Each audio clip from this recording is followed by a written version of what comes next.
Python yang diselenggarakan oleh Laboratorium Ilmu Ekonomi FEB UGM. Hari ini Jumat em, 6 sorry 3 Juni 2022. Ini sesi keempat dan merupakan sesi terakhir dari serial training ini. Di kesempatan kali ini kita akan belajar ya salah satu penerapan Python juga. Kalau kemarin kita belajar bagaimana menggunakan Python itu untuk menghandle file Excel ya. Sekarang kita akan menggunakan Python itu untuk melakukan pengolahan dan juga analisis data, termasuk nanti sedikit mengenai visualisasi data, bagaimana membuat grafik sederhana menggunakan Python. Nah, ini saya kira relevan dengan aktivitas kita sebagai apa namanya orang yang sering melakukan riset dan analisis data begitu ya. Em, Bahwa Python itu salah satu fungsinya juga banyak digunakan oleh para peneliti untuk melakukan analisis data. Bukan hanya analisis statistik begitu, tapi juga sampai ke tataran misalnya em, apa namanya machine learning dan sebagainya. Jadi bukan cukup ya, banyak sekali em, penerapannya. Tapi seperti biasa ini karena hanya satu sesi, kita hanya akan belajar basicnya saja. Bagaimana menggunakan Python untuk melakukan pengolahan dan analisis data itu. Nah, seperti biasa, silahkan teman-teman untuk mendownload bahan eh, materi hari ini di link yang telah dibagikan oleh teman-teman panitia Lab IE. Nah, untuk pertemuan kali ini referensinya adalah salah satu buku em, Python for Data Analysis. Ini berisi mengenai em, apa namanya eh, tutorial lengkap begitu ya, menggunakan modul Pandas, NumPy, dan IPython untuk melakukan olah data. Jika misalkan teman-teman ingin mempelajari lebih jauh mengenai materi hari ini. Nah, di pertemuan sebelumnya, kalau kita ingat lagi, kita sudah mempelajari mengenai dictionary, ya. Kita ingat bahwa dictionary itu merupakan salah satu jenis data di dalam Python. Selain juga, kita juga sudah belajar integer dan float yang merupakan angka, kemudian string atau teks ya, kemudian true false, kemudian list, dan kemarin kita belajar dictionary itu. Dan kita mengenal apa itu modul ya. Kita ingat bahwa modul itu konsepnya seperti kalau kita di Microsoft Word itu seperti add-on, tambahan gitu. Di mana kita bisa memperkaya kemampuan Python kita itu dengan berbagai macam fungsi maupun variabel-variabel yang lebih banyak. Dan terakhir kita juga belajar mengenai bagaimana memanipulasi spreadsheet Excel menggunakan Python, lebih spesifiknya menggunakan modul yaitu OpenPyXL. Nah, hari ini kita akan mencoba melihat penggunaan modul yang namanya Pandas. Modul ini digunakan em, secara apa namanya ekstensif oleh berbagai peneliti untuk melakukan pengolahan maksud saya maupun analisis data. Dan di dalam modul Pandas itu kita akan melihat bagaimana struktur datanya. Kemudian bagaimana juga melakukan import dan ekspor data termasuk ke dalam Excel ya. Nanti kalau kita lihat kalau kita sudah paham mengenai struktur data Pandas ini untuk melakukan import dan ekspor file Excel terutama yang berupa dataset itu akan lebih mudah dibandingkan kalau kita kemarin hanya memakai dictionary dan OpenPyXL. Kemudian kita juga akan melihat bagaimana eh, menghasilkan statistik deskriptif dari data yang sudah kita miliki. Dan terakhir, bagaimana membuat visualisasi data berupa grafik menggunakan modul Pandas ini. Oke, kita mulai. Pertama, apa sih modul Pandas itu? Jadi modul Pandas, sebagaimana kemarin modul OpenPyExcel ya, itu adalah modul yang berisi tools atau alat-alat begitu untuk membangun struktur data, serta melakukan olah data dan analisis data. Jadi dengan modul Pandas ini, Python jadi memiliki kemampuan analisis data sebagaimana software-software analisis data yang lain. Ya, misalnya saja Stata seperti itu, atau SPSS. Nah, em, Pandas itu merupakan salah satu modul utama Python tadi untuk melakukan analisis data, tapi juga biasanya digunakan secara bersamaan dengan modul yang lain. Misalnya NumPy itu untuk analisis numerik dan juga SciPy ya. Kemudian Stats Models itu untuk analisis statistik yang lebih mendalam, dan juga eh, Scikit-learning itu untuk modeling juga, modeling statistik ya. Dan juga Matplotlib itu untuk melakukan visualisasi data. Nah, ingat kemarin bahwa ketika kita mengimpor apa namanya modul ya di dalam Python, itu kita sering menyingkat agar ketika kita merujuk ke modul tersebut, kita tidak perlu mengetikkan lengkapnya ya. Nah, Pandas ini umumnya, walaupun tidak harus ya, itu disingkat sebagai PD, gitu. Sehingga ketika kita mengimpor, itu kodenya adalah import pandas as PD, gitu, PD.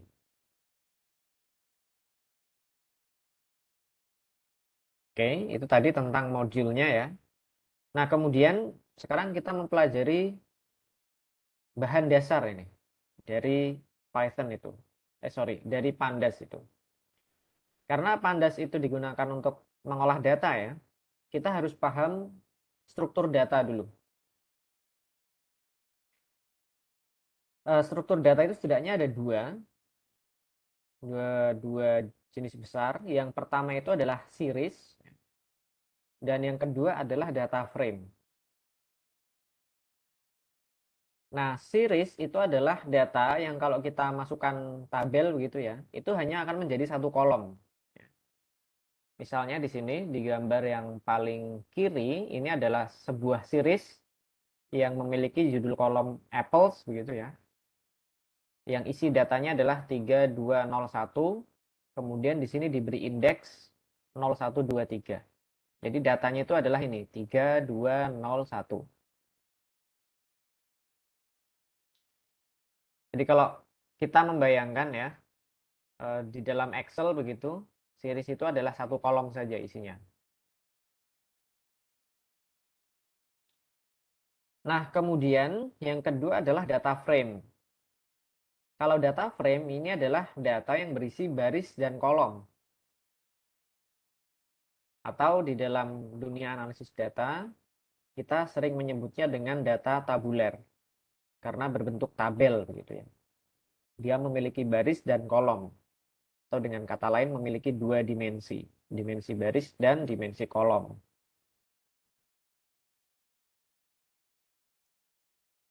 Jadi bayangkan saja ini persis seperti Excel, sheet Excel gitu ya. Sheet Excel itu kan punya baris dan punya kolom, maka data frame itu juga seperti itu. Dia punya kolom dan punya baris. Nah, kalau di Excel, itu kan kolom itu punya nama huruf ya. A, B, C, dan seterusnya sampai AA, AB, dan seterusnya. Kemudian barisnya itu punya nomor 1, 2, 3, dan seterusnya. Sehingga kalau kita merujuk ke suatu sel, itu kan dengan kombinasi kolom dan baris ya. A1, B3, C7, begitu. Nah, kalau series dan data frame, itu dia memiliki nama kolom dan indeks baris. Dalam contoh data frame ini, dia punya dua kolom ya, yaitu apples dan orange. Lalu dia juga punya indeks baris, yaitu 0123. Oke. Nah, karena series tadi bisa kita lihat sebagai satu kolom ya, jadi dengan begitu kita bisa melihat data frame itu sebagai kumpulan series, ya, dengan kata lain. Karena series itu kolom, sementara data frame itu banyak kolom ya, ya berarti data frame itu bisa kita pandang sebagai kumpulan series. Oke, saya kira ini konsepnya cukup mudah untuk ditangkap karena kita bisa membayangkannya mirip dengan di Excel. Nah, sekarang kita coba membuat dan mengolah data berjenis series, ya, di Python. Kita bisa melihat script praktik 1.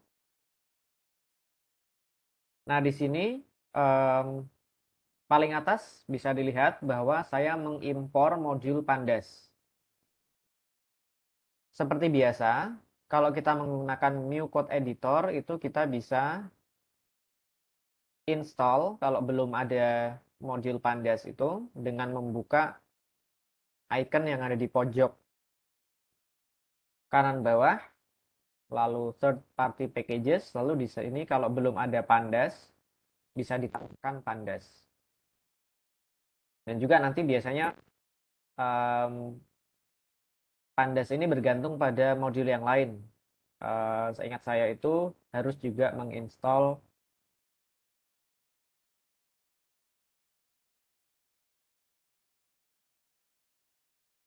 karena nanti kita akan gunakan apa namanya visualisasi data ya, itu juga menginstal Matplotlib. Tapi untuk sementara ini silahkan dicek dulu bahwa ada modul Pandas. Kalau belum ada bisa ditambahkan, lalu diklik OK.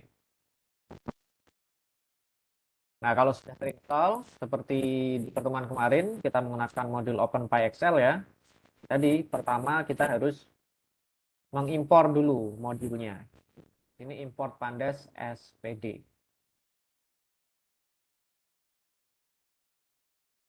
Nah, kalau sudah, kita bisa gunakan salah satu fungsi di dalam modul Pandas yang bernama series dengan S besar ya.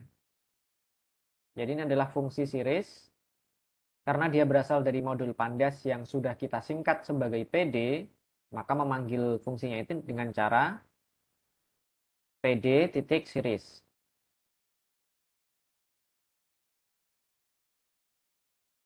Nah, karena series ini berupa kolom ya, kita bisa mengisi series itu cukup dengan memasukkan sebuah list. Misalnya ini 4, 7, min 5, 3. Ini kan list ya, kita ingat list kemarin dibuat di Python dengan cara mengupdate-nya dengan kurung siku. Dan ini kita simpan di variabel angka 1. Lalu kita cetak di layar apa isi dari series yang kita simpan di dalam variabel angka 1 ini. Nah, ini kita bisa melakukan di script ya. Nanti hasilnya akan langsung keluar semuanya. Tapi biar jelas, kita akan coba menggunakan interactive shell saja agar jelas step by stepnya. Oke. Pertama, coba kita import dulu modul Pandas. Kita singkat sebagai PD gitu. Kemudian mari kita coba membuat sebuah series sederhana PD titik series. Jadi ini fungsinya adalah untuk membuat atau mengubah series ya. Nah, di dalamnya itu kita masukkan sebuah list yang isinya kita buat sama seperti yang di script ya. 4, 7, min 5, dan 3. Lalu ini kita simpan dalam sebuah variabel namanya angka 1. Oke. Nah, sekarang sudah masuk series itu ke variabel angka 1. Seperti biasa untuk melihat, kalau di interactive shell kita bisa langsung ketik nama variabelnya, tapi kalau di script ya, itu kita harus masukkan dalam fungsi print. Ingat ini perbedaannya kalau kita bekerja di interactive shell dan dengan script. Oke, kita coba lihat variabel angka 1. Nah, isinya seperti ini.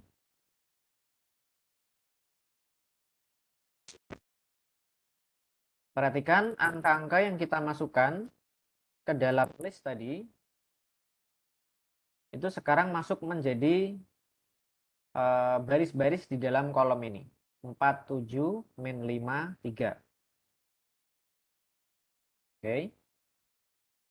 Lalu di sini, di sebelah kirinya, itu kita lihat ada nomor 0, 1, 2, 3. Nah, apa ini? Ini adalah indeksnya. Jadi secara otomatis, series ini diberi indeks oleh Python berawalan dari 0. 0, 1, 2, 3.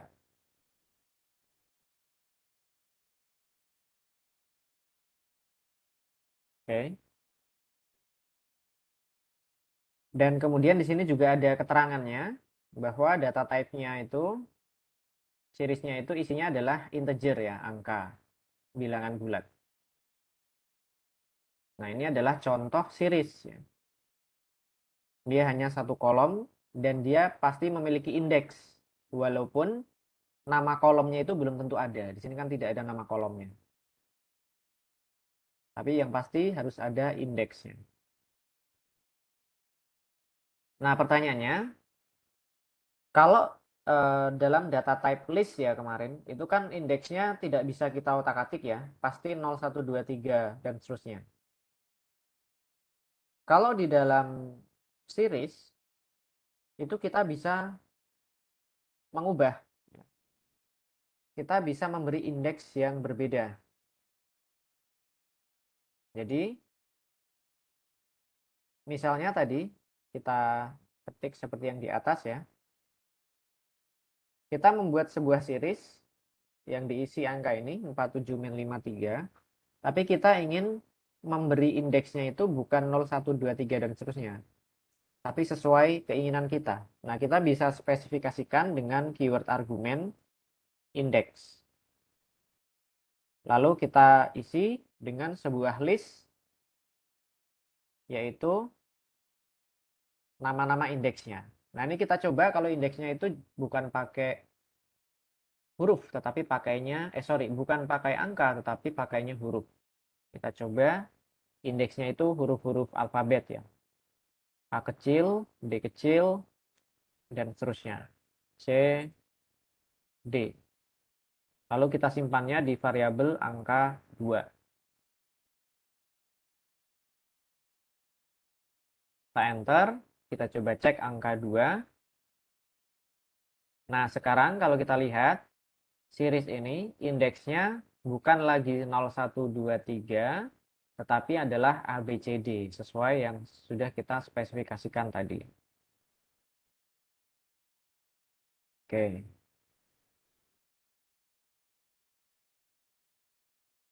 Misalnya kita buat indeksnya angka 1, 2, 3, 4, apakah bisa? Tentu saja bisa ya. Coba kita buat. Ini adalah 1, 2, 3, 4. Jadi bukan dari 0 tapi dari 1 begitu ya. 1, 2, 3, 4. Lalu ini kita simpan di variabel angka 3. Kalau kita lihat variabel angka 3 isinya adalah series ini. Di mana indeksnya berawalan dari angka 1.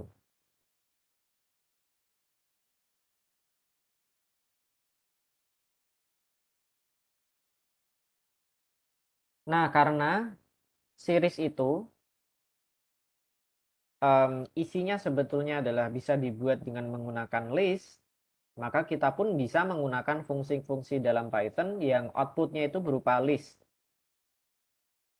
Untuk nantinya dimasukkan dan diubah menjadi series. Ya. Jadi contohnya, kita bisa menggunakan fungsi range. Ingat fungsi range kemarin itu outputnya list ya. Kita pakai fungsi range yang outputnya berupa list itu untuk membuat series. Jadi, alih-alih menggunakan list, yang kita masukkan ke dalam fungsi ini, kita bisa menggunakan fungsi lain ya, range misalnya, yang outputnya nanti juga berupa list. Nah, misalnya kita ingin buat sebuah series yang isinya itu angka 1 sampai 10. Ingat, berarti range-nya itu 1 dan argumen yang keduanya 11 ya, bukan 10. Dan perhatikan juga ini nama fungsinya, ini S-nya besar ya. Karena dia case sensitif, kalau kita pakai kecil nanti tidak bisa. Nah, kemudian series ini kita simpan misalnya di variabel angka 4.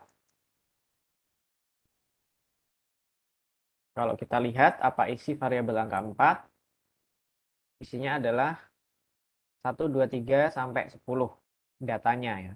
Indeksnya, karena kita tidak menspesifikasikan, maka dia dibuat indeks default yaitu 0 sampai 9.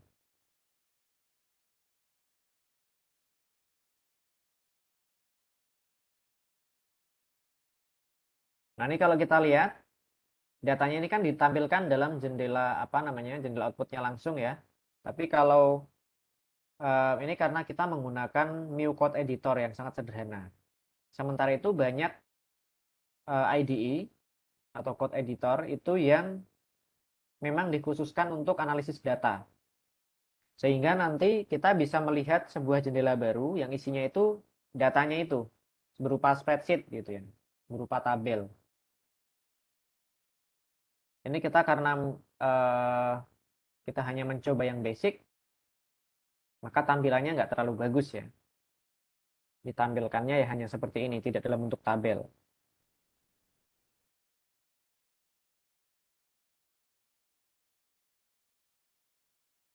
Baik, nah itu tadi membuat series ya. Kemudian setelah series itu kita buat dan kita simpan dalam variabel tadi, bagaimana kita bisa merefer ke salah satu baris spesifik. Seperti kemarin kalau kita punya list itu kita bisa merefer item spesifik dengan indeksnya. Lalu kalau kita punya dictionary, kita bisa merefer item spesifiknya dengan key ya. Nah, kita juga bisa dalam series ini merefer ke salah satu value yang spesifik dengan menggunakan indeksnya. Misalnya tadi di variabel angka 2 itu kita membuat list yang berisi angka 47-53 dan kita beri indeks berupa huruf yaitu A, B, C, D. Nah, maka caranya sama seperti memanggil atau merefer item di list atau dictionary ya. Kita gunakan tanda kurung siku. Jadi untuk memanggil atau merefer ke angka ini, 3 ini, kita harus memanggil series angka 2 dan kita spesifikkan bahwa kita ingin mengambil yang indeksnya adalah D. Berarti kita ketik angka 2, kurung siku, lalu D. Ingat karena ini berupa huruf, yaitu string, kita harus pakai tanda petik. Nah, maka keluarlah angka 3.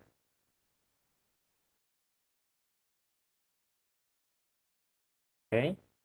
Jadi itu contoh bagaimana kita merujuk ke salah satu baris ya dalam list itu yang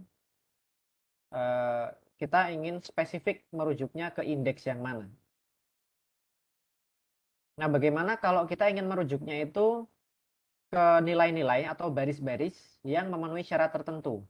Misalnya saja kita hanya ingin merujuk dari series ini hanya data-data atau angka-angka yang dia itu lebih dari 0.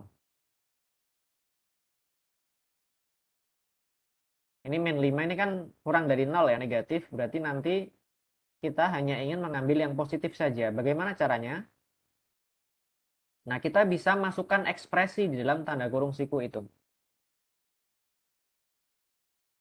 Oke, kita bisa lakukan angka 2, lalu dalam kurung siku, itu adalah kita buat sebuah ekspresi. Caranya begini. Seriesnya itu angka 2. Kita mau cari yang datanya itu lebih besar dari 0.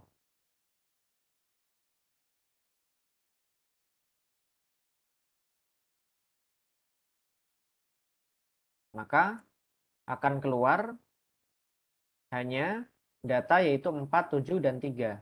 Min 5-nya tidak ada. Kalau kita lihat indeksnya, itu hanya A, B, dan D. Berarti C-nya tidak ada. Karena kita sudah batasi untuk mengambil hanya data yang lebih dari 0.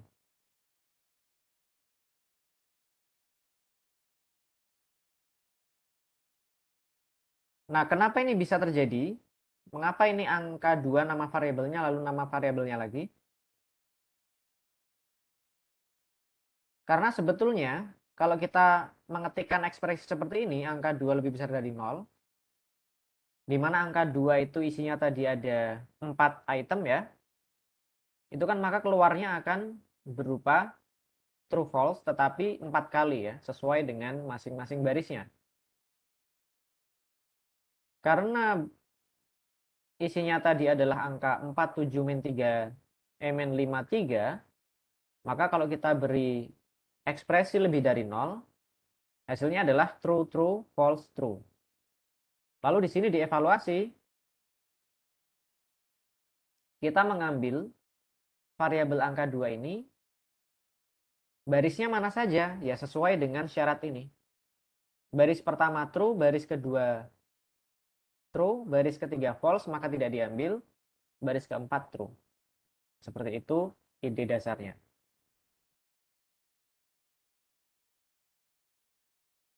Itu kita mengambil item atau value dari suatu series, tetapi hanya spesifik ke baris-baris yang memenuhi syarat.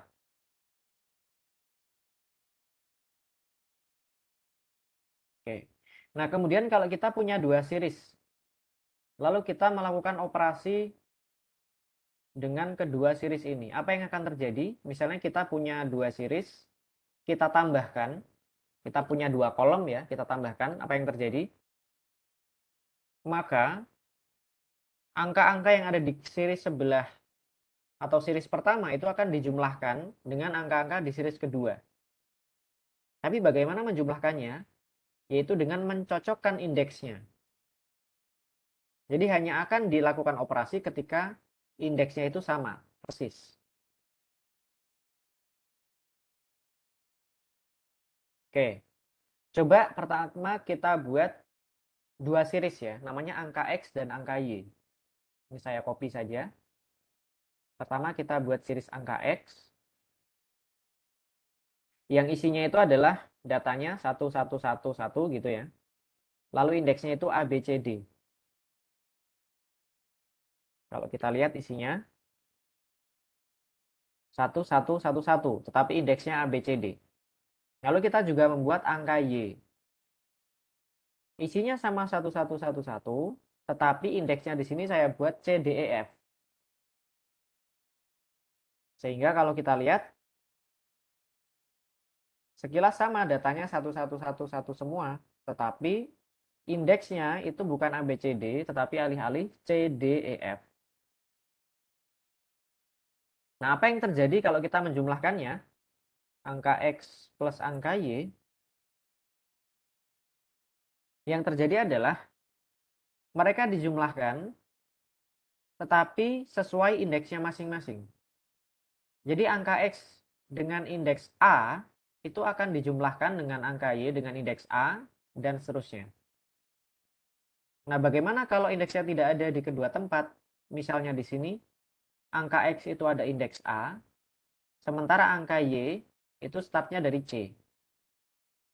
Maka ketika hanya ada di salah satu, dia akan dibuat menjadi missing value atau not a number, NaN. Isinya dibuat kosong, begitulah. Ya, coba kita lihat hasilnya. Ini dia. Jadi indeksnya sekarang gabungan A, B, C, D, sampai EF ya, karena sudah digabung. Lalu untuk item yang indeksnya hanya di satu tempat, itu dia menjadi NaN. NaN itu not a number. Atau gampangnya itu adalah kosong begitu.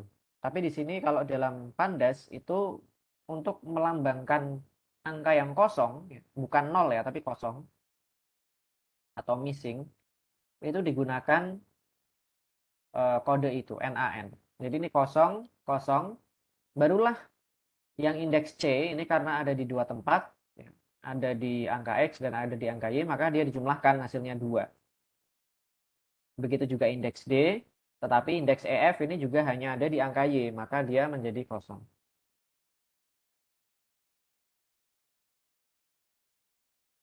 Oke, itu adalah cara membuat series dan melakukan beberapa operasi ya, beberapa pengolahan, yaitu kita merujuk ke isi indeksnya tadi dan menjumlahkan. Nah, sampai di sini apakah ada pertanyaan?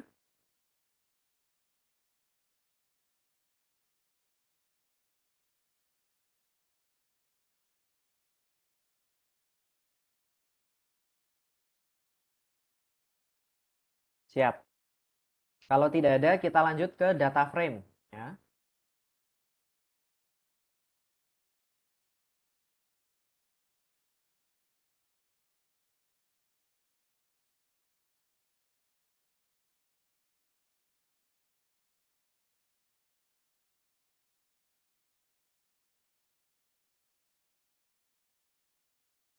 Pertama, ini saya pakai interactive shell lagi.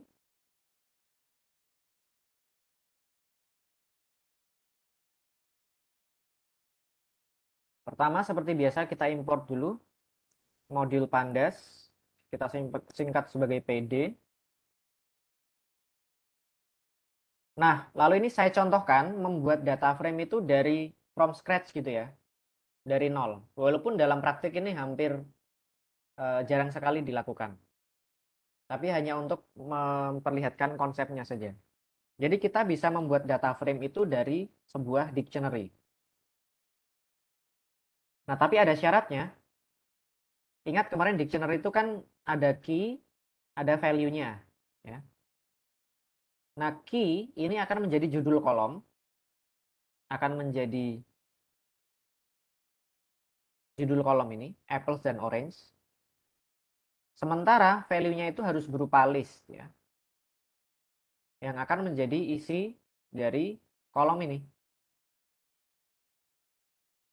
Nah, kemudian karena namanya juga tabel, ini kan jumlah barisnya harus sama ya, agar tabelnya itu jadi persegi.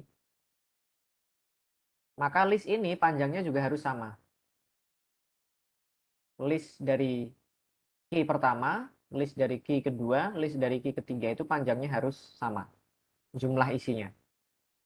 Oke, ini saya contohkan saja membuat sebuah data contoh begitu. Ini isinya ada kabupaten, ada tahun, ada misalnya pop itu populasi gitu ya, dalam juta atau apa misalnya. Ini misalnya kita buat ini sebuah dictionary. Ini saya copy langsung saja ke interactive shell-nya. Nah, coba kita lihat.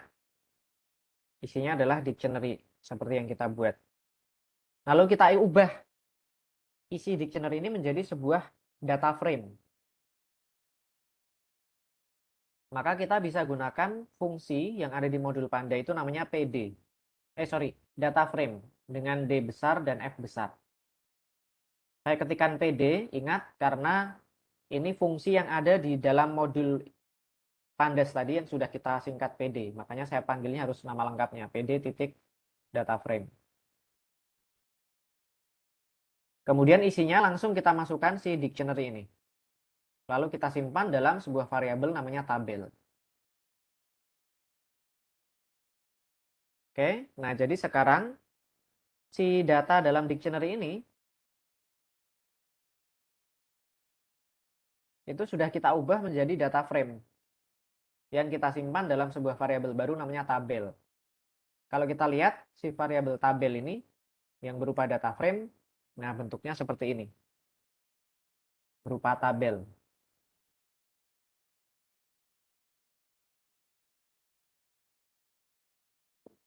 Perhatikan tadi, masing-masing list ini akan menjadi baris, menjadi kolom. Bantul, Bantul, Bantul, Sleman, Sleman, Sleman menjadi satu kolom. Tahun 2000 dan seterusnya itu juga satu kolom. Pop itu juga satu kolom. Nah, perhatikan key-nya itu akan menjadi judul kolomnya. Lalu di sini secara default seperti biasa akan dibuatkan indeks berawalan dari 0.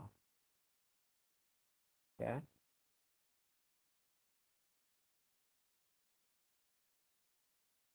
Jadi itu contoh membuat data frame from scratch ya. Tapi umumnya kalau kita analisis data ya kita impor, tidak membuat dari 0 ya, karena kan kita tidak input datanya manual. Misalnya sudah ada Excel-nya, kita import. Nah, nanti kita contohkan. Tapi ini hanya untuk mencontohkan saja konsep dasarnya. Oke, nah kalau sudah dibuat data frame, itu kita bisa lakukan berbagai macam hal. Di sini saya contohkan beberapa saja.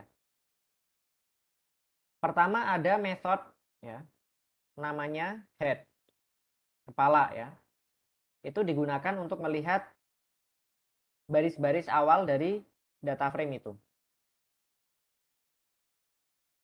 Nah, ini kebetulan data kita ini cuma sedikit ya, maka ditampilkan begini pun kelihatan. Tapi bayangkan isinya itu ribuan baris. Kita ingin sedikit mengintip isinya, cuman bagian yang atas saja. Nah, kita bisa menggunakan metode head. Coba kita gunakan ya, jadi tabel, tadi nama data frame-nya. Titik, metodenya adalah head, lalu tanda kurung. Nah, secara default, dia akan mengambil 5 baris teratas. Ini kan barisnya sebetulnya ada 6 ya. Metode head ini secara default mengambil 5 baris teratas. Jadi kalau misalkan kita punya ribuan baris, diambil 5 saja yang pertama. Hanya untuk memberikan gambaran bagian atasnya. Kita juga bisa lebih spesifik, ingin berapa baris, misalnya 2 di sini. Kita masukkan angka 2 di dalam tanda kurung.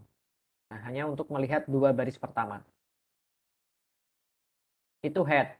Nah, kalau yang kita ingin melihatnya, mengintipnya yang bagian bawah saja, kita bisa gunakan method tail. Kebalikannya head ya, ekor ya. Kita gunakan metodenya tail. Nah, maka di sini ditampilkan 5 terakhir. Atau kalau ingin kita spesifikkan 2 terakhir saja, kita masukkan angka 2, hasilnya hanya 2 baris terakhir.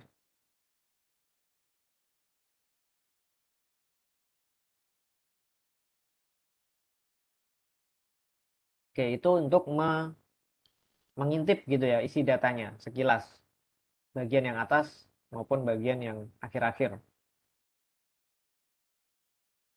Nah, tadi kalau di series kita bisa merujuk ke baris yang spesifik dengan indeksnya. Di data frame ini kita juga bisa merujuk spesifik kolom maupun spesifik barisnya. Pertama, kalau kita hanya spesifik merujuk ke kolom tertentu saja, caranya adalah sama ya dengan tanda kurung, kita masukkan judul kolomnya. Jadi misalnya data frame-nya tabel, kita hanya ingin melihat kolom kabupaten ya, maka kita ketikkan di dalam tanda kurung siku kap. Nah, maka ini dia. Keluarnya hanya satu kolom itu. Dan ini juga bisa kita simpan ke sebuah variabel lain. Misalnya setelah dipotong ini, hanya diambil kolom kap, itu saya simpan menjadi variabel tabel kap. Maka caranya seperti ini. Dirujuk hanya kolom kap, disimpan ke dalam variabel tabel kap.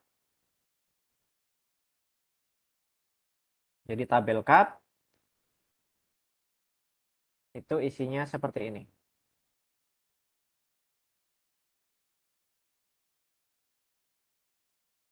Nah, ada cara yang lebih cepat dalam atau cara lain dalam merujuk kolom. Alih-alih menggunakan kurung siku, ya ini kan panjang ya, kurung siku, kemudian kita mengetik nama kolomnya itu dengan tanda petik. Kita bisa langsung menggunakan titik. Jadi kita bisa lakukan tabel titik cup gitu. Hasilnya sama saja.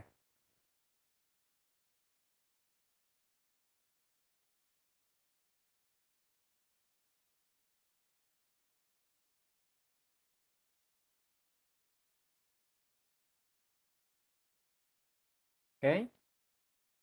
Jadi kita bisa menggunakan kurung siku lalu nama kolomnya, atau kita langsung titik nama kolomnya tanpa tanda petik. Jadi tabel titik cup. Oke. Nah, bagaimana kalau kita ingin mengambil kolomnya itu lebih dari satu? Kita bisa menggunakan metode dalam kurung siku tadi ya. Tapi di dalamnya kita isi list kolom-kolom yang ingin kita ambil. Misalnya saja dari 3 kolom tadi, kabupaten tahun pop tadi, kita hanya ingin mengambil kap dan tahun. Maka kita bisa lakukan seperti ini.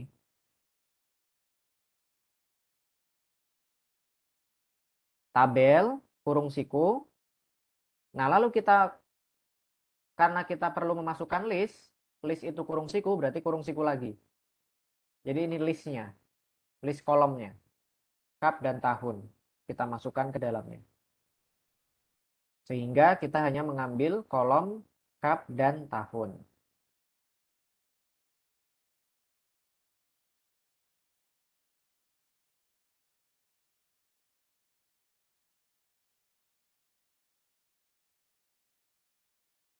Oke, tadi mengambil kolom ya. Bagaimana dengan mengambil atau merujuk baris dengan indeks tertentu?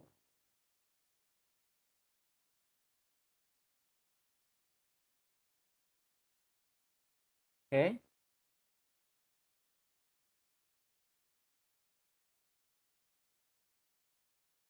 Nah, di dalam data frame untuk merujuk baris itu kita bisa menggunakan operator namanya lock. Jadi titik lock, LOC. Misalnya saja, saya ingin merujuk dari tabel yang utuh ini, saya hanya ingin mengambil baris dengan indeks 0, yaitu yang pertama ini. Maka saya bisa lakukan tabel titik log, lalu kurungnya juga kurung siku, saya isi nomor indeksnya 0. Nah, maka akan ditampilkannya seperti ini. Kap Bantul tahunnya 2000, popnya 1,5.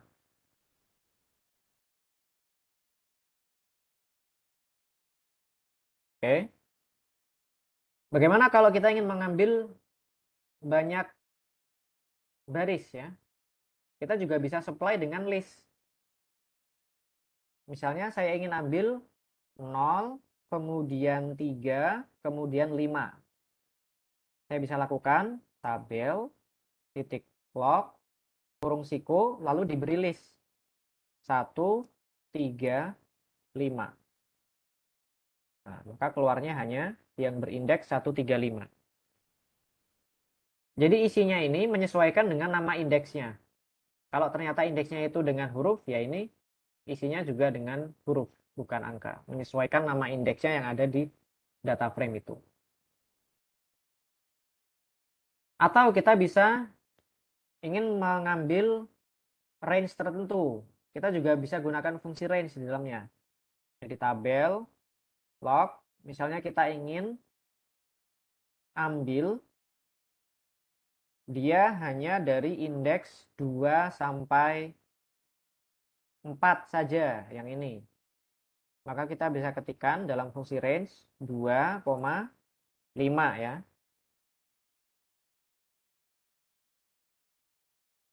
Maka keluarnya hanya baris yang sesuai dengan range ini. Atau cara lain juga, itu kita bisa lakukan seperti ini.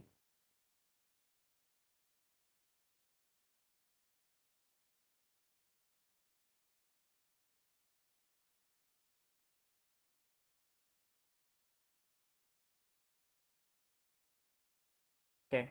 Jadi menggunakan angka titik 2 angka. Nah, tapi bedanya adalah kalau metodenya seperti ini itu sesuai ya. Jadi pertama 2, terakhir 4.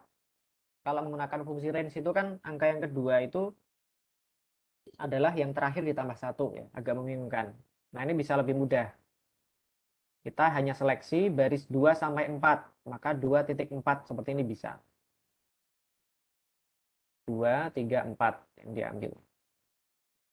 Itu mengambil baris tertentu sesuai dengan indeksnya.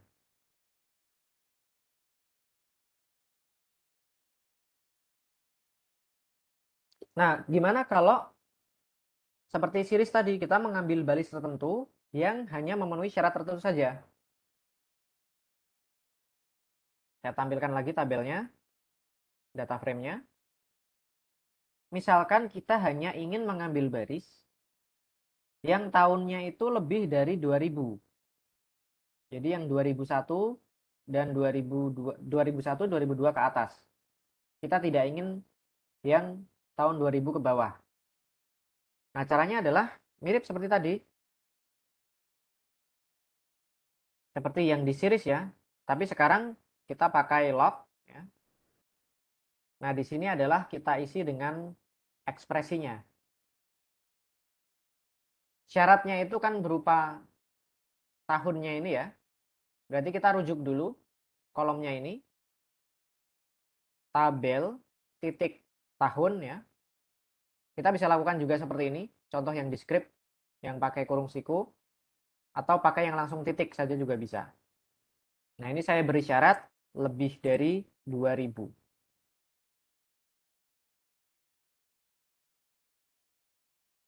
Nah, maka keluarnya sekarang hanya yang tahunnya 2001 ke atas. Atau misal, saya hanya ingin yang kabupatennya itu Bantul. Maka di sini tabel titik kap itu sama dengan Bantul. Maka hasilnya seperti ini, hanya yang Bantul saja. Atau syaratnya itu lebih banyak. Saya ingin mengambil yang tahunnya itu lebih dari tahun 2000 dan kabupatennya itu Kabupaten Sleman. Ada dua syarat ya. Maka kita bisa gunakan operator namanya bitwise operator. Konsepnya sama seperti operator logika ya, and or not itu. Hanya saja kalau operator logika itu hanya untuk value tertentu. Nah, kalau bitwise ini untuk bits namanya. Sebenarnya konsepnya sama persis. Hanya saja kalau kita ingin menggunakan di sini itu bukan menggunakan operator logika tetapi bitwise. Kalau dan itu pakainya tanda dan, or atau itu menggunakan tanda tegak ini, not itu menggunakan tanda tilde.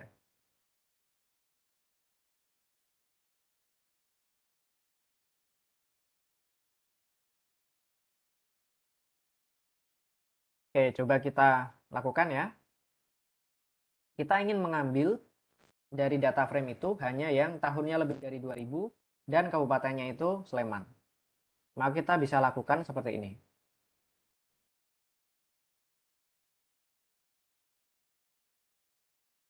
Nah, ini biar lebih singkat kita bisa lakukan yang pakai titik tadi, tabel tahun. Di sini tabel titik kap.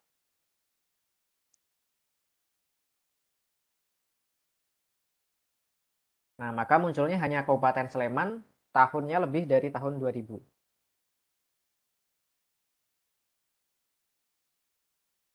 Oke, itu memfilter ya, istilahnya mengambil baris hanya dengan syarat baris yang memenuhi syarat tertentu saja.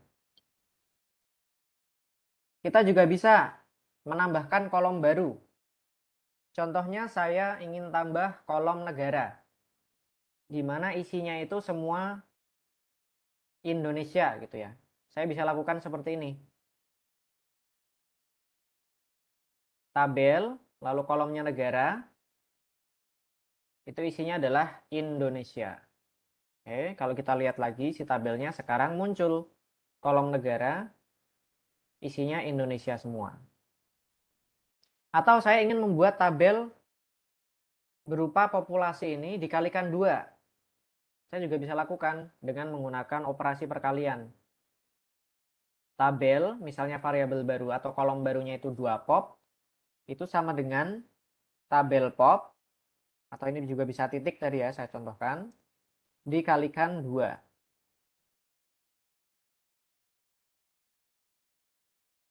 Oh, sebentar, ini harus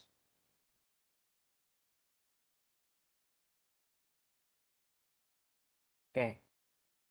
Harus menggunakan yang kurung siku ya, kalau untuk operasi. Jadi kalau kita lihat lagi hasilnya, tabelnya sekarang kita punya variabel 2 pop.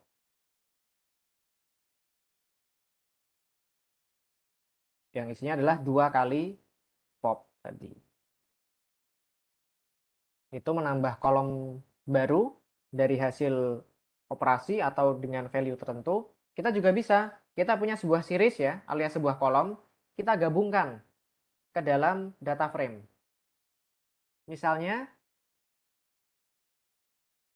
kita membuat sebuah series ya, isinya itu ini 99467 dengan indeks ini. Namanya saya beri nama kolom gitu ya. Kalau kita lihat kolom itu isinya seperti ini. Ingin kita gabungkan ke data frame kita. Maka kita bisa lakukan seperti ini.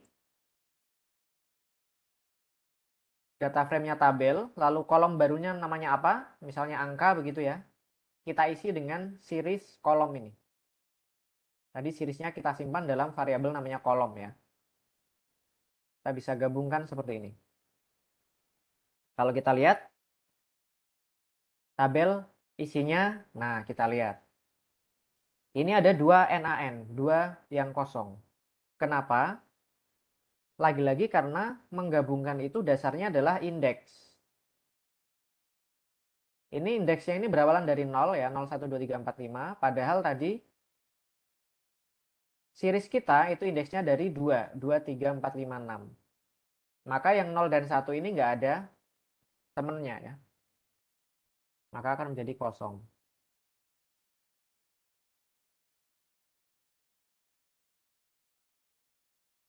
Oke, itu menambah kolom atau menggabungkan dengan series ya. Bagaimana kalau menghapus kolom? Kita bisa gunakan statement del seperti di list maupun dictionary kemarin. Saya ingin hapus lagi nih kolom angka, maka del tabel angka. Coba saya coba yang titik ya. Oh, dia harus akan kurung siku. Oke. Jadi kita hapus apa namanya? Data frame tabel tadi dengan nama apa namanya? Nama kolom itu angka. Kalau kita lihat lagi data frame kita, maka kolom angka tadi sudah akan terhapus. Karena kita menggunakan statement del.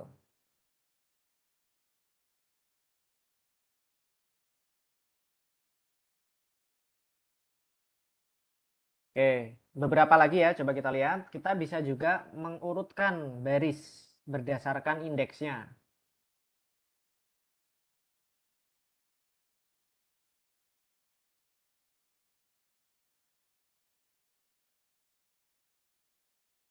Jadi, ini misalnya tabel ini ingin kita urutkan, maka metode yang digunakan adalah sort index. Kita mengurutkan berdasarkan indeks. Nah, tapi hasilnya ya sama saja karena indeksnya memang sudah urut ya, 0, 1, 2, 3, 4, 5. Kalau kita ingin mengurutkannya secara terbalik, kita bisa gunakan parameter ascending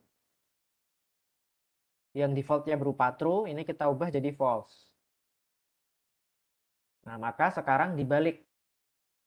Indeksnya menjadi 543210.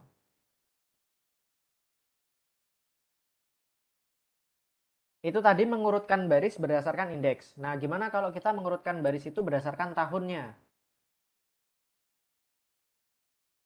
Jadi di sini tahunnya itu kan 2000, 2001, 2002, 2001 lagi, dan seterusnya. Kita ingin urutkannya berdasarkan tahun ini misalnya. Maka kita bisa menggunakan metodenya itu sort underscore values.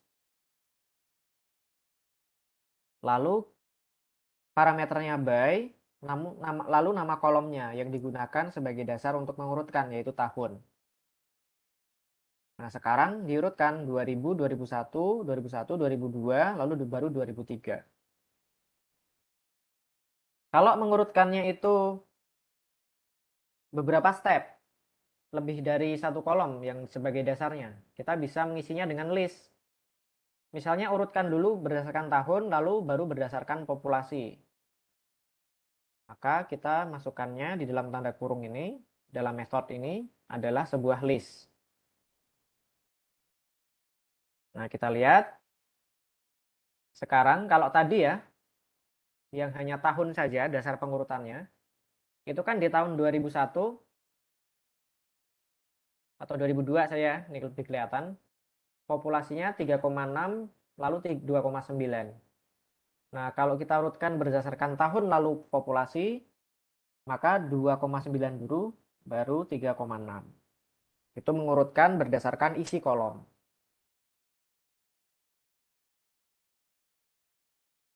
Oke, sampai di sini apakah ada pertanyaan? Berkaitan membuat data frame dan juga melakukan beberapa hal tadi. Merujuk kolom, merujuk baris, menambah ya, menghilangkan kolom, menghapus, mengurutkan, menggabungkan juga tadi sudah.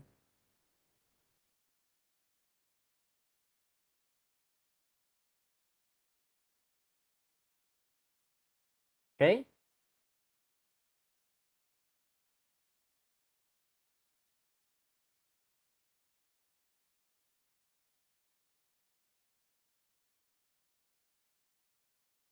Jika tidak ada, kita lanjutkan.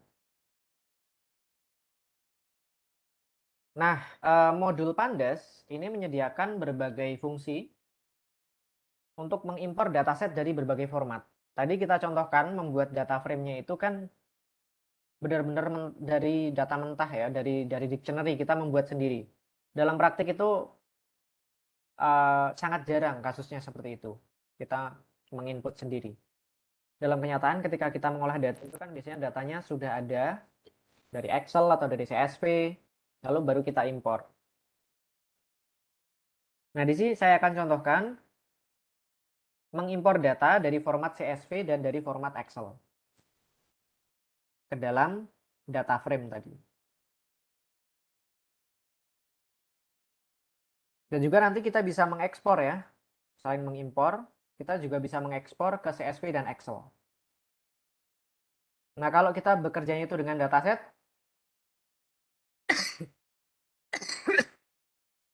ini jadi metode yang lebih mudah untuk mengekspor ke Excel dibanding kemarin di pertemuan kemarin kita menggunakan secara manual ya. Kalau di sini nanti gampang kita buat data frame-nya, tabelnya, taruh di Excel, selesai. Kalau kemarin kan kita isi satu persatu itu dengan looping for. Oke, kita coba praktikkan impor dan ekspor data dari CSV dan Excel. Pertama, CSV dulu. Oke.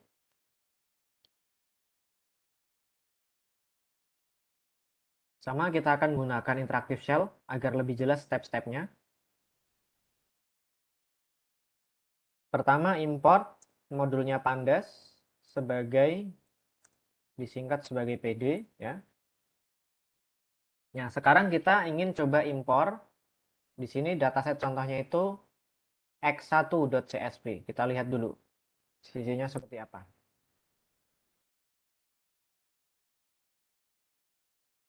Nah, ini dia data CSV-nya. Dia ada beberapa kolom ya, A, B, C, D, message.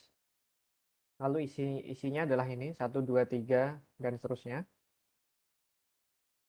Ini akan kita impor CSV ini. Caranya adalah dengan fungsi read underscore CSV. Ini saya copy saja. Jadi fungsinya read CSV, lalu nama filenya. Nah, karena kita membuka ini di interactive shell, kita harus spesifikasikan alamat lengkapnya ya. Kalau kita membukanya dengan script, itu kan berarti secara otomatis, secara default maksud saya, dia merujuk ke folder di mana script itu berada. Tapi ini di interactive shell, kita harus ketikkan alamat lengkapnya. Sekali lagi, agar lebih aman, gunakan slash-nya itu slash yang biasa, jangan backslash. Oke, sekarang coba kita lihat isinya, data 1. Nah, ini dia. Sekarang sudah masuk ke data frame.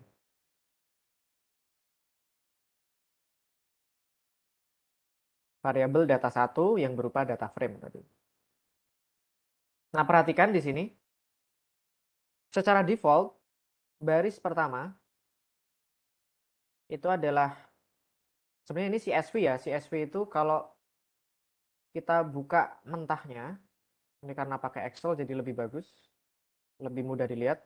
Tapi kalau ingin lihat aslinya ya, itu di dalam bentuk teks seperti ini. Nah, ini kan datasetnya seperti ini.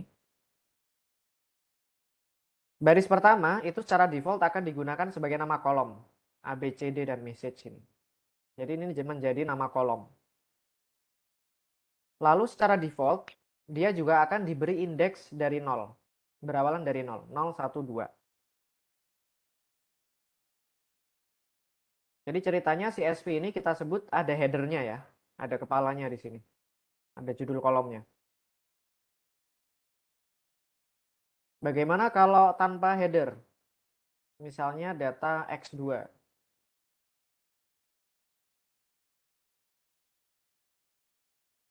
Nah, ini tidak ada headernya, langsung ke datanya.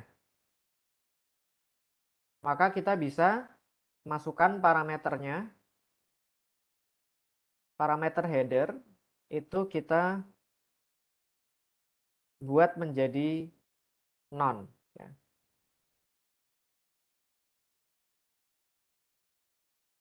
Artinya tidak ada headernya. Sekali lagi ini harus pakai alamat lengkap ya. Oke, kita simpan ke data frame namanya data 2. Nah, sekarang kalau kita lihat, nama kolomnya itu juga secara default oleh Python dibuat menjadi 01234. Karena di data aslinya tadi tidak ada nama header apa nama kolomnya, tidak ada headernya.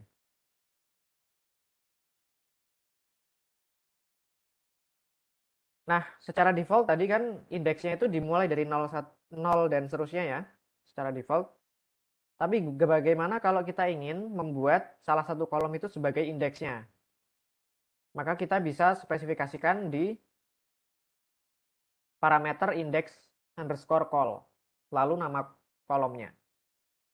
Misalnya di X1 tadi, kita ingin buat message ini menjadi indeksnya. Maka kita bisa lakukan seperti ini.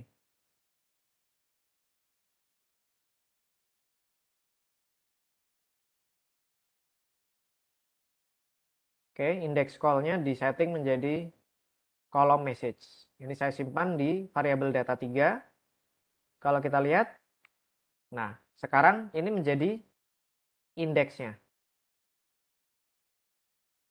Bukan datanya itu sendiri.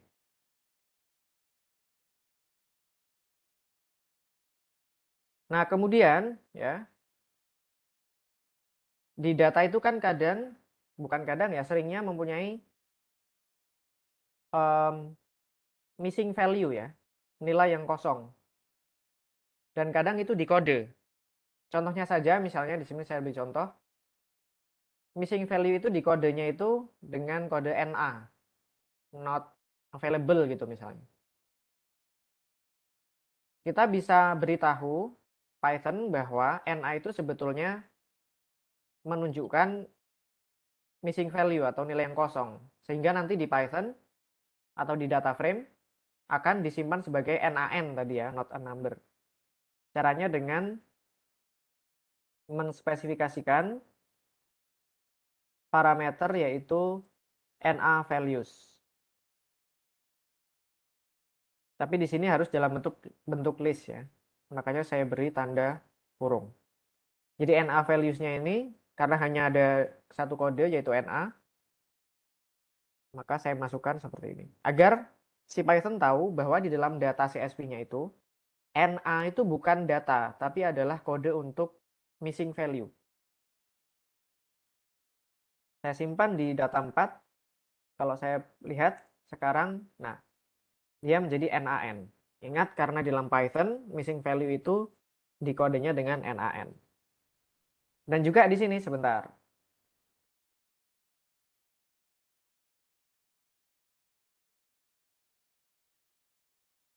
Secara default, kalau dia kosong, itu juga dibuat NaN. Ini kan, kalau di sini nggak kelihatan ya, saya buka di Excel saja.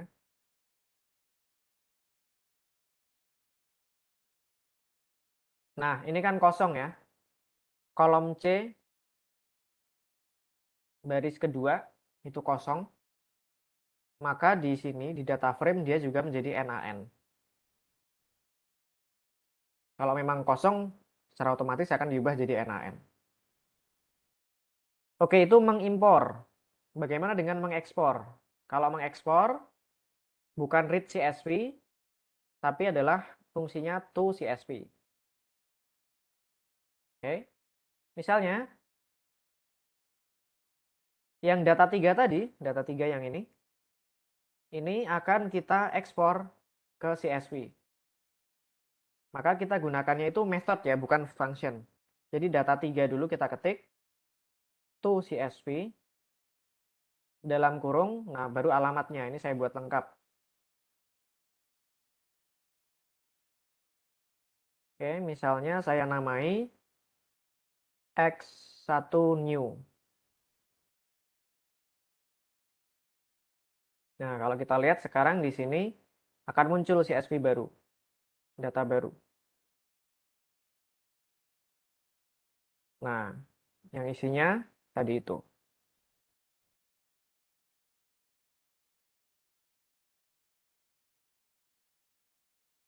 Kemudian kita juga bisa menspesifikasikan kode untuk missing value-nya. Misalnya di data 4 tadi, ini kan ada NaN2 ya.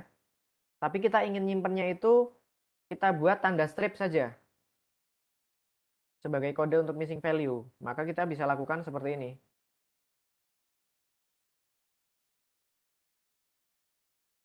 Metodenya sama, to CSV. Hanya saja di sini saya berikan tambahan parameter yaitu na_wrap. Kemudian saya berikan tanda strip ya. Oke, kalau kita buka hasilnya X5 new ya.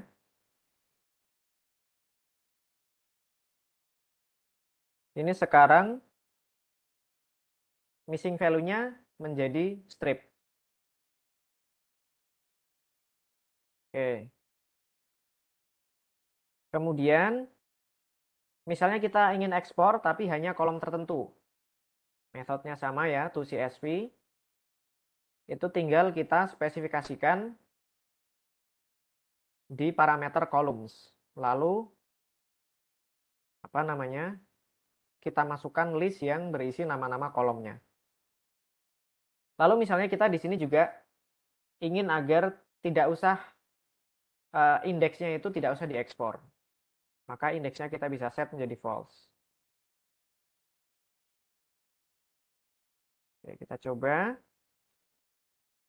Data 4 yang aslinya seperti ini, kita hanya ekspor kolom A dan B.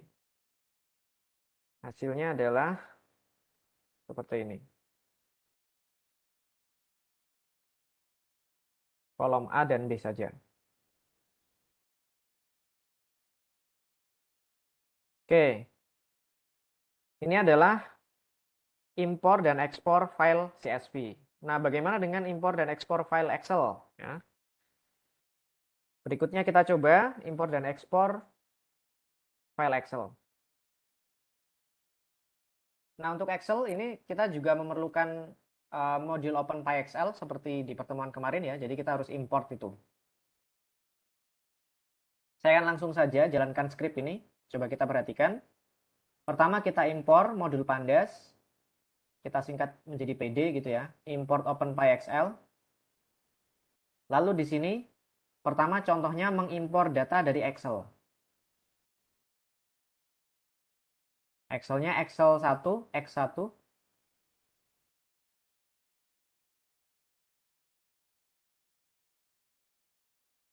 Seperti ini.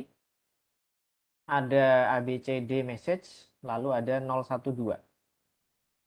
Nah, kalau kita impor, fungsinya itu adalah read_excel. Ini karena dari modul Pandas tadi diawali dengan PD ya, seperti biasa.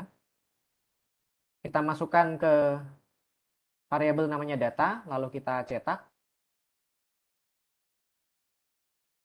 Nah, kemudian itu untuk mengimpor. Kalau untuk mengekspor, itu fungsinya adalah toExcel. Bukan fungsi, tapi method ya, sorry. Method. Jadi diketikkan dulu nama data frame-nya yaitu data, lalu titik toExcel, baru nama filenya apa. Kita buat nanti x1new.xlsx. Coba kita run semua saja. Nah, ini dia. Ini adalah data frame-nya. Secara default ya, seperti biasa ini tadi akan dijadikan nama kolomnya, baris pertama ini. Lalu kolom pertama akan dijadikan indeksnya. Jadi indeksnya 012.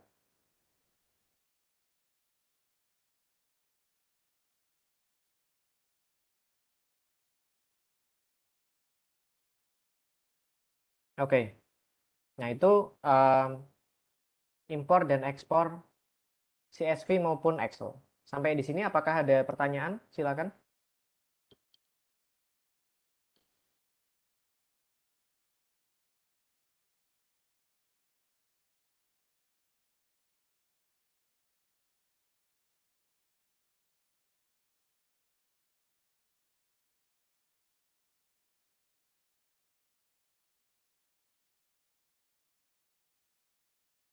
Baik. Oke, jadi tadi kita pertama sudah tahu ya cara membuat from scratch series maupun data frame.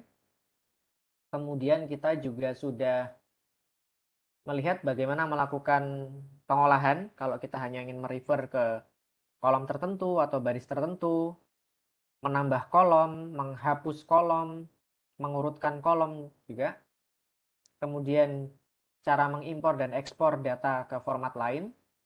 Nah, sekarang setelah tahu sedikit cara mengenai manajemen data tadi, kita masuk ke sedikit mengenai analisis data. Nah, di sini karena terbatas waktunya, saya hanya akan tampilkan statistik deskriptif dan visualisasi data sederhana. Jadi kalau kita sudah punya series atau data frame, itu kita bisa hitung statistik deskriptif dengan berbagai macam metode yang ada di modul Pandas ini. Ini contoh-contohnya ada banyak ya. Count, describe, min, max, quantile, sum, min, median, dan seterusnya. Kita akan coba beberapa ya. Nanti kalau ingin tahu lebih lanjut, bisa dipelajari lebih lanjut metode ini, parameternya apa, cara menggunakannya bagaimana. Nah, kita coba yang sederhana saja dulu. Oke, kita akan coba import data. Di sini ada namanya makro data. Ini ceritanya data makroekonomi, begitu ya. CSV formatnya. Di baris pertama itu adalah nama variabelnya. Year, quarter, real GDP, dan seterusnya.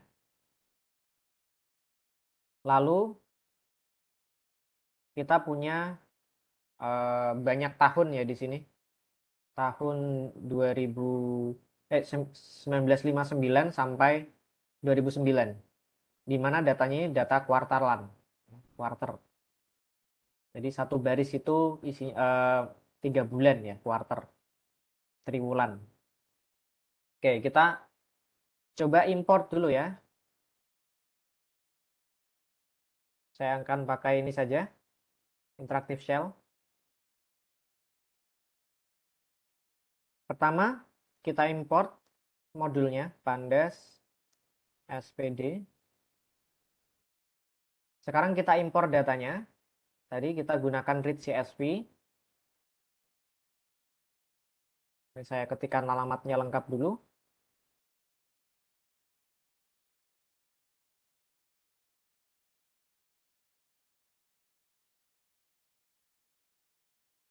Oke. Lalu saya simpan itu di dalam variabel data. Data frame-nya itu namanya data gitu ya. Oke, pertama kita bisa menggunakan metode info untuk melihat keterangan data frame-nya itu. Jadi data frame-nya data titik info dalam tanda kurung.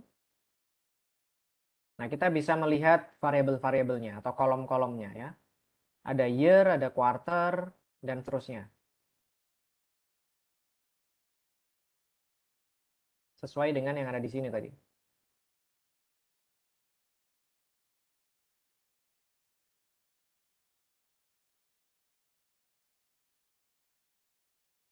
Kalau kita ingin lihat bentuk datanya itu kita bisa langsung panggil. Tapi seperti yang saya bilang tadi ya, ini karena Mu ini code editor sederhana, outputnya juga sangat sederhana seperti ini. Nah, tapi nanti kalau rekan-rekan menggunakan IDE yang khusus analisis data, itu biasanya akan ditampilkan jendela baru untuk memperlihatkan datasetnya itu seperti apa. Jadi ini tadi ya,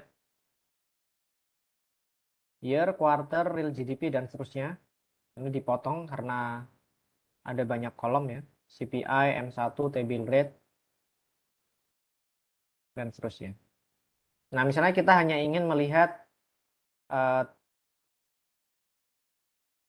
beberapa observasi di awal ya. Tadi kita bisa gunakan method head, jadi data, titik head.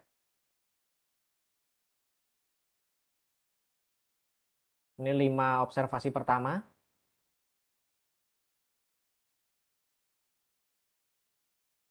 Dari data frame-nya ini. Nah, sekarang coba kita menghitung beberapa statistik deskriptif ya. Pertama ada metode namanya describe. Describe ini untuk menghitung sekumpulan summary statistics dari suatu series maupun suatu data frame. Dan menghitungnya itu untuk masing-masing kolom. Oke, kita coba gunakan itu. Ingat karena method berarti diketik dulu nama variabelnya atau objeknya, data, titik, describe, lalu dalam kurung. Nah, ini dia. Jadi akan keluar untuk masing-masing kolom. Year itu count-nya, jumlah variabelnya, jumlah observasinya itu ada 203. Rata-rata standar deviasi minimum persentil 25, 50, persentil 50, persentil 75, dan maksimum. Jadi kalau kita lihat ya misalnya unemployment, tingkat pengangguran, itu rata-ratanya adalah 5,88%, standar deviasinya 1,4, minimumnya 3,4%, dan seterusnya. Ingat persentil 50 ini sama dengan median ya. Jadi mediannya adalah 5,7.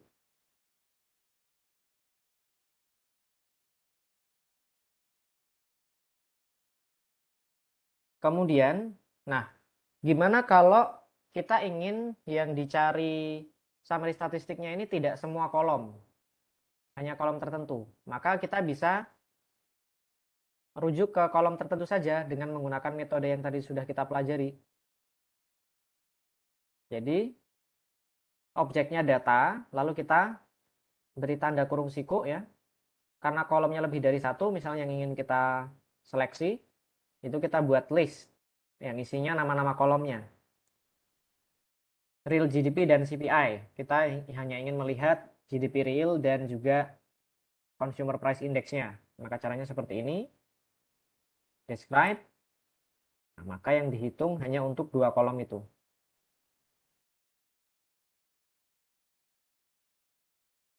Itu describe. Kemudian misalnya quantile ya. Quantile itu untuk menghitung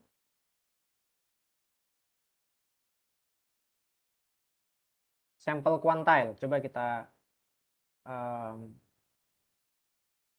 praktikkan dulu.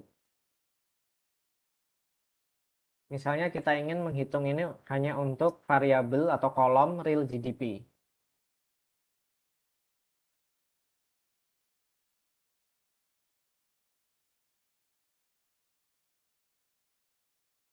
Maka quantile atau sebenarnya kita bisa bilang persentil 25%-nya ya. Dari data itu adalah 4440. Kalau kita lihat ini kan sama ya. Sama dengan kalau di tadi describe itu dia juga menghitung persentil 25. Nilainya sama 4440.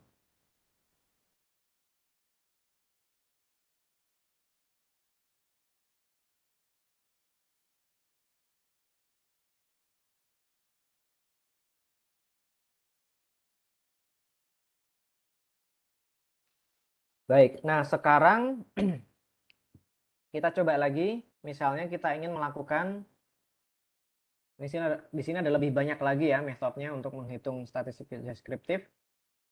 Misalnya kita ingin melakukan korelasi. Menghitung koefisien korelasi ini bisa menggunakan metode core ya. Tapi harus terhadap data frame. Kenapa? Karena korelasi harus dua variabel ya. Kalau series tadi kan hanya satu kolom, hanya satu variabel.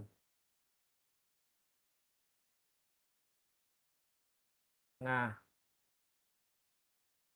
tapi core ini juga bisa kita lakukan atau kita bisa menghitung koefisien korelasi untuk setiap pairwise, setiap pasangan variabel di dalam kolom itu. Jadi kalau kita langsung menggunakan metode core ini tanpa menspesifikasikan variabelnya apa, maka akan dibuat sebuah matriks ya. Matriks korelasi. Jadi korelasi year terhadap year itu satu, misalnya real GDP dengan real investment itu adalah ini berarti korelasinya dan seterusnya. Jadi ini matriks korelasi. Kalau kita hanya ingin spesifik korelasi dua variabel saja, tidak perlu melihat matriksnya seperti ini. Seperti biasa kita bisa merujuk ke kolom spesifiknya ya. Misalnya hanya real GDP, kita korelasikan dengan CPI. Maka data frame-nya ini kita hanya ambil real GDP, kemudian metodenya core, lalu di dalamnya diberi data frame yang sudah dispesifikasikan ke kolom CPI. Hasilnya adalah 0,9865. Walaupun nah, tadi di sini juga muncul ya real GDP dengan CPI itu kan berarti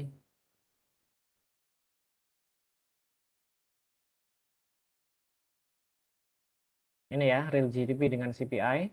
Ini real GDP, ini CPI 0,9865. Ya, hasilnya sama. Tadi ya, kalau kita tidak ingin menggunakan kurung siku, kadang-kadang bisa menggunakan cara yang lebih cepat, itu tinggal untuk merujuk ke kolomnya itu kita gunakan titik tadi ya. Jadi data titik real GDP, baru metodenya titik core dalam kurung data titik CPI. Agar tidak perlu mengetik kurung siku. Walaupun tadi kita coba beberapa tidak mau menggunakan cara yang ini ya. Hasilnya sama. Jadi ini merujuk ke kolom tertentu, yaitu real GDP dari data frame ini. Oke, itu adalah menghitung statistik deskriptif.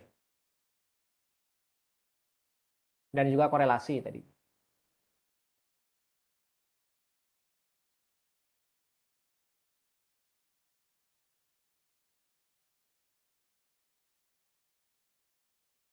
Baik, kita lanjutkan ke yang terakhir ya, yaitu visualisasi data menggunakan Python. Nah, di sini visualisasi data sederhana saja. Sebetulnya modul dasar untuk visualisasi data itu adalah namanya matplotlib. Jadi modul yang lain lagi. Tetapi modul Python ini sudah memiliki kemampuan integrasi dengan modul matplotlib, sehingga kita tidak perlu secara spesifik manggil matplotlib ketika menggunakan fungsi-fungsinya. Tapi tentu saja ini harus dipastikan sudah terinstall matplotlib ini. Jadi kalau kita pakai Mu seperti biasa, kita pastikan third party packages sudah ada matplotlib. Di sini saya sudah ada. Oke, kita masuk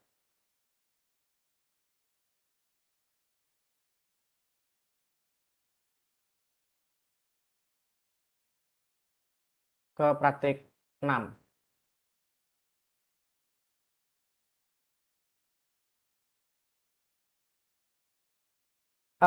Plot-plot dasar atau grafik-grafik dasar yang bisa kita buat itu cukup banyak ya. Ada line plot, bar plot, horizontal bar plot, histogram, box plot, dan sebagainya. Kita nanti akan coba beberapa. Datanya sama ya, menggunakan makro data tadi. Hanya saja sekarang kita harus impor ini. Namanya matplotlib. Kita hanya ingin ambil satu fungsi saja ya. Jadi kita bisa lakukan seperti ini, import matplotlib pyplot. Jadi kita hanya ingin mengambil fungsi pyplot, kita singkat sebagai plt.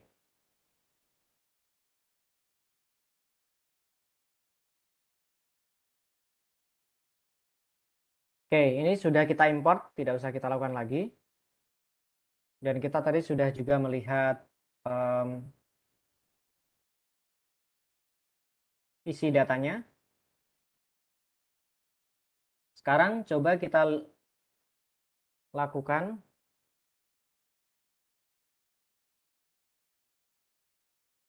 Bentar, saya coba dulu ya. Oke, nah ini kalau di bedanya ya, kalau di interactive shell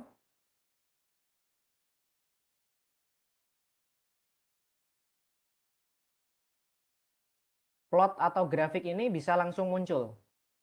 Tetapi kalau di script setelah memanggil kode untuk melakukan atau membuat grafik tadi, kita harus panggil fungsi namanya plt, pyplot tadi, metodenya show untuk menampilkan jendela baru.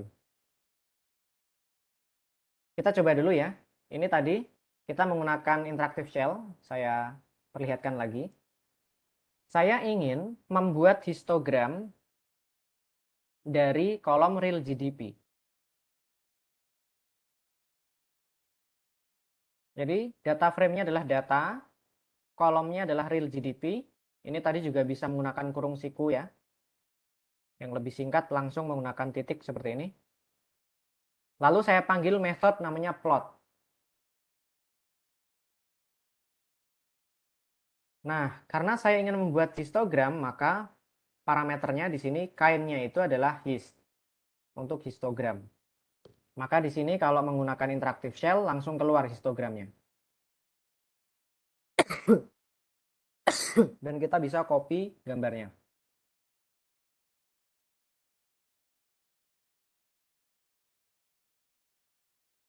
Jadi ini histogram untuk real GDP.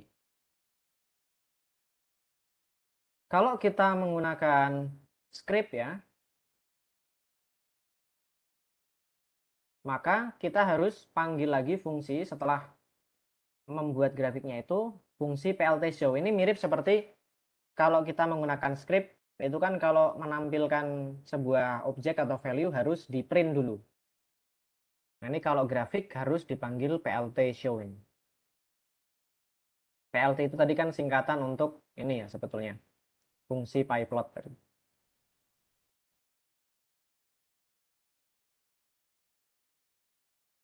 Coba kita jalankan kalau yang menggunakan script. Ini kita jalankan.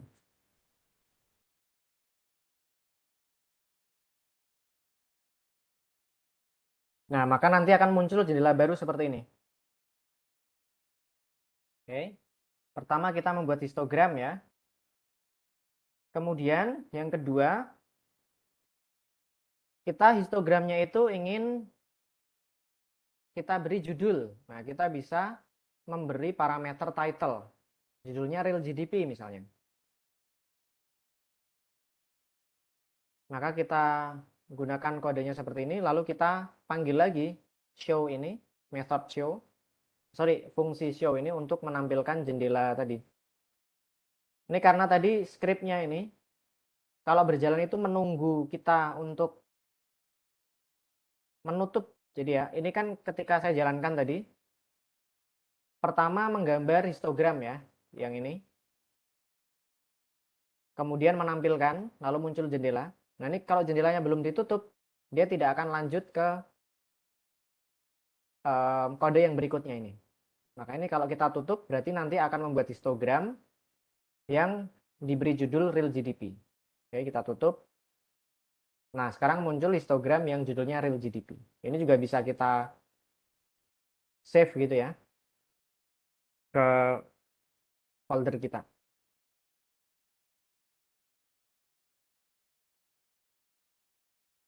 Oke, lalu kita lihat selanjutnya, langsung saja.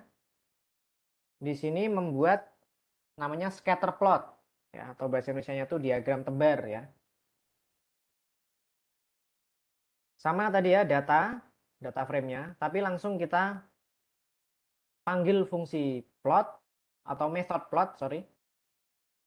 Kainnya adalah scatter, bukan hist ya, histogram. Nah, kita harus spesifikasikan sumbu X dan sumbu Y-nya apa. Misalnya kita ingin membuat scatter plot antara pengangguran dan inflasi. Maka di sini X-nya itu unem, kolomnya unem ya. Unemployment, Y-nya itu adalah inflation. Lalu kita beri judul misalnya unemployment versus inflation. Nah, ini kita close, berarti akan lanjut ke scatter plot itu. Nah, lalu kita bisa melihat di sini scatter plot antara unemployment dan inflation. Yang sudah kita beri judul juga.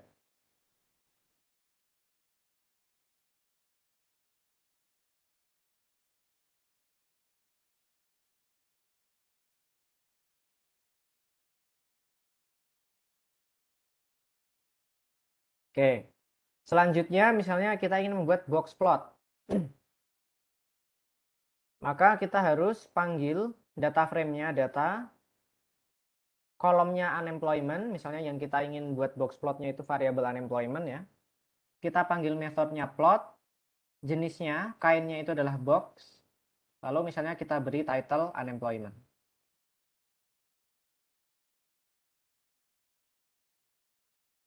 Nah, ini adalah box plotnya untuk variabel unemployment.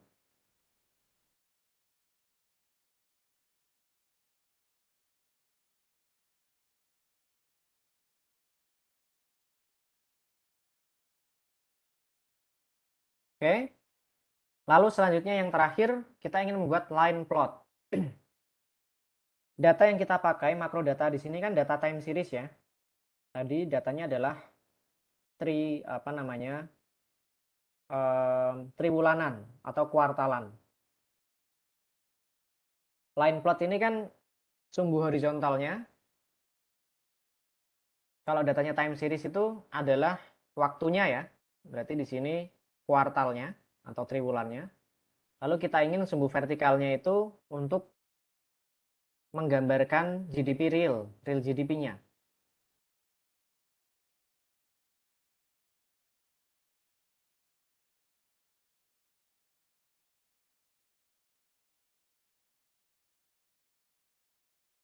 Nah, pertama kita harus pastikan bahwa karena kita ingin membuatnya itu data time series ya, yang menunjukkan urutan waktu yang apa namanya kronologis, maka kita urutkan dulu biar aman. Datanya ini kita urutkan sesuai dengan tahun dan kuarternya. Ingat tadi kita mengurutkan kalau menggunakan kolom itu metodenya adalah sort value. Jadi data frame-nya itu kita urutkan berdasarkan tahun dan kuarternya. Lalu kita simpan dalam sebuah variabel baru namanya GDP series. Kita buat kopinya, tapi yang sudah diurutkan. Lalu kita buat plotnya. Jadi kita panggil data frame-nya GDP series. Lalu variabelnya itu real GDP.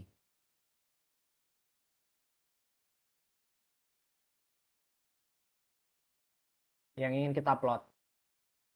Lalu metodenya plot, kainnya atau jenisnya adalah line karena kita ingin membuat line plot dan kita beri judul real GDP. Oke, ini kalau kita close maka akan masuk ke grafik yang terakhir. Ini adalah grafik real GDP sesuai yang sudah kita urutkan tadi berdasarkan tahun dan kuarternya. Jadi yang paling kiri itu mulai dari kuarter pertama di dalam dataset tadi, dan yang paling kanan adalah kuarter terakhir di dalam dataset kita. Jadi trennya mengalami kenaikan ya, karena ini real GDP.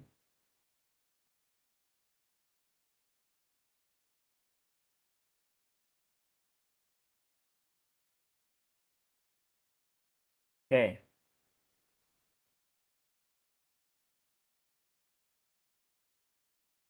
Itu kita menggunakan script ya. Bedanya tadi kalau kita di interactive shell, kita nggak perlu panggil fungsi show dari si modul matplotlib pyplot tadi. Bisa langsung keluar. Dan kita bisa juga copy. Oke, jadi itu bagaimana kita membuat visualisasi data, basic-basicnya ya, menggunakan Pandas maupun juga tadi modul matplotlib. Nah, sampai di sini, silakan apakah ada pertanyaan?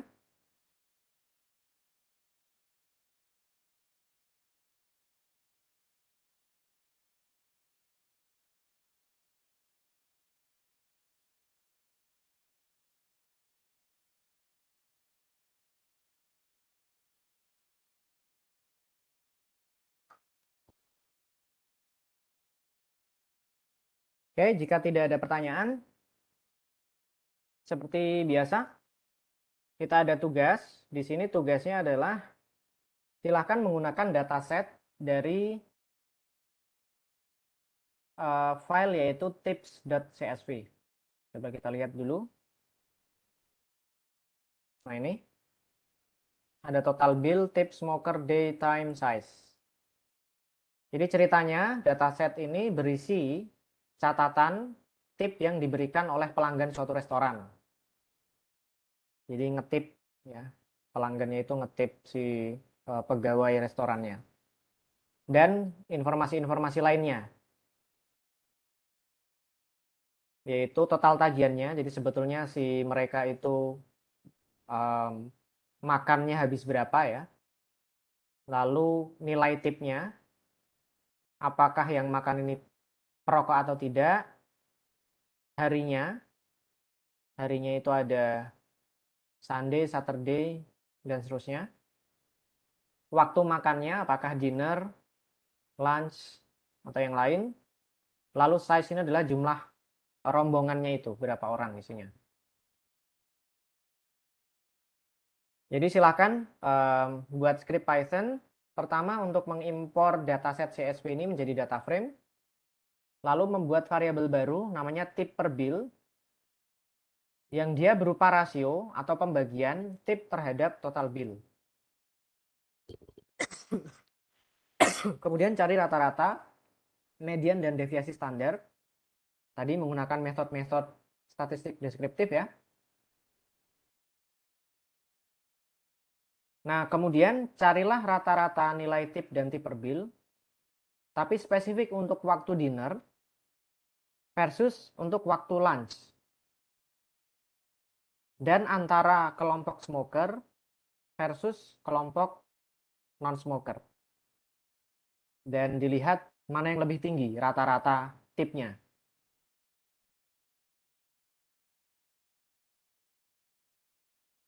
Kemudian silakan cari koefisien korelasi total bill dengan tip dan total bill dengan size atau jumlah orang dalam rombongan tadi. Setelah itu buat scatter plot ya, grafiknya.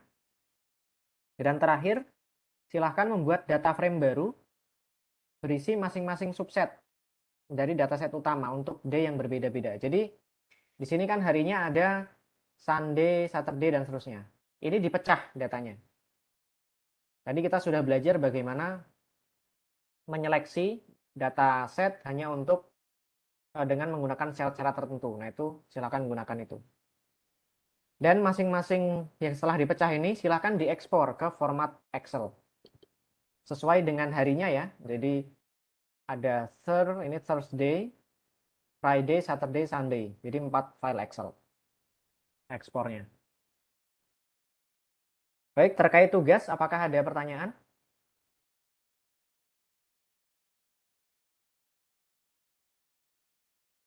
Mohon izin bertanya, Mas. Ya, silakan. Silakan.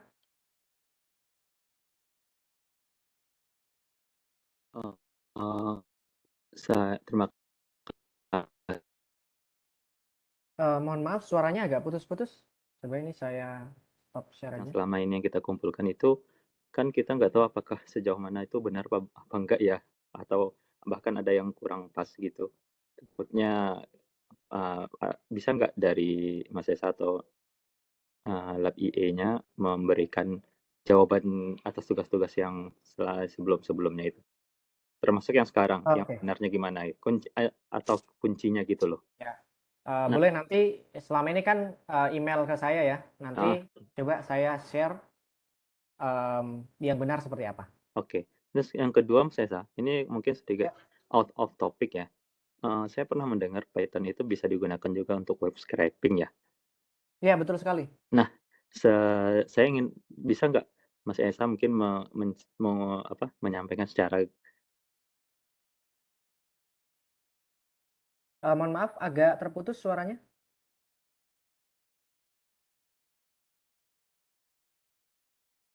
Halo, Mas Ivan?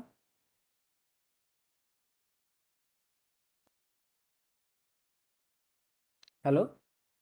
halo ya? Ya, agak terputus tadi. Oh, yang kedua pertanyaan saya itu sedikit Ya. off topic ya, terkait Python untuk web scraping. Apakah selama materi yang kita pelajari sejak pertemuan pertama yang dulu itu sampai sekarang itu, eee,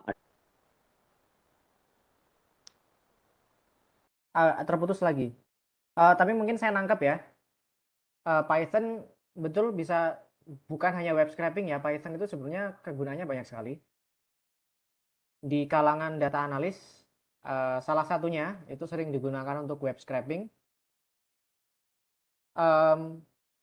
Saya belum sampai ke situ ya di training ini.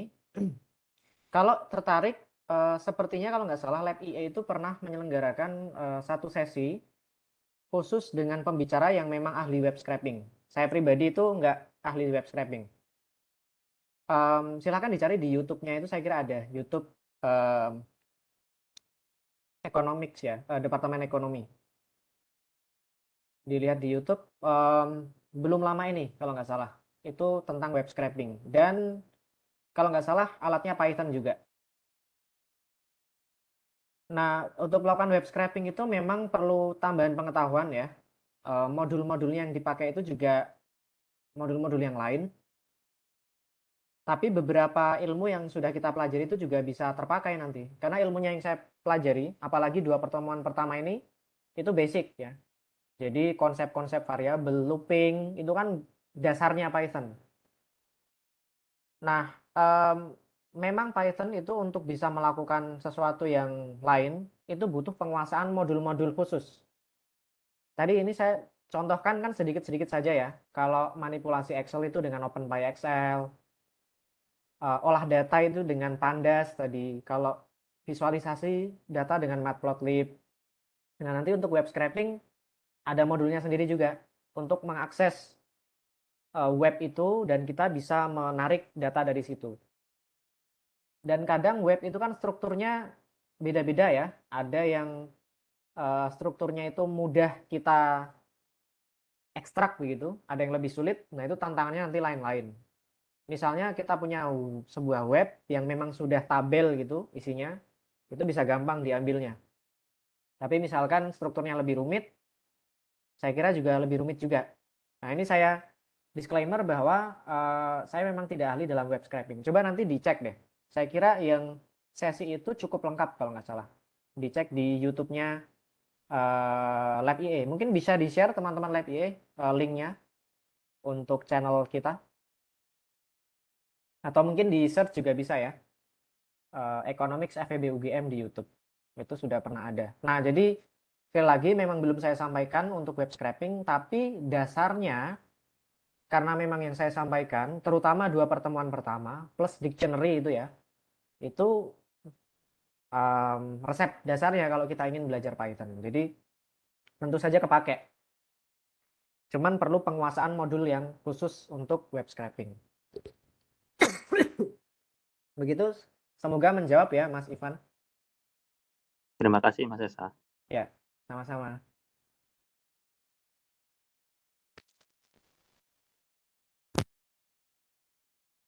Oke, baik. Saya kira waktunya sudah mendekati 11.30, ini karena hari Jumat juga.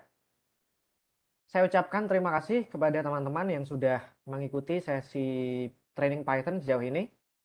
Memang Python ini kalau di kita masih cukup langka ya penggunaannya. R mungkin lebih banyak, tapi Python ini cukup langka sehingga sebenarnya kalau bisa menggunakan, saya pun masih belajar juga.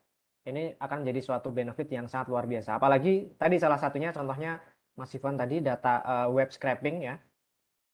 Itu salah satu kemampuan yang sering dipakai dari Python di dunia analisis data yang sekarang paradigmanya itu kan sudah big data gitu ya. Ini menjadi modal ya. Saya kira setidaknya menjadi awal pijakan bagi teman-teman untuk mempelajari lebih lanjut. Ini sesi terakhir, kita sudah selesai untuk seri training ini. Sampai jumpa mungkin jika nanti ada training lanjutan. Terima kasih sekali lagi. Semoga sehat selalu dan selamat siang. Terima kasih semuanya.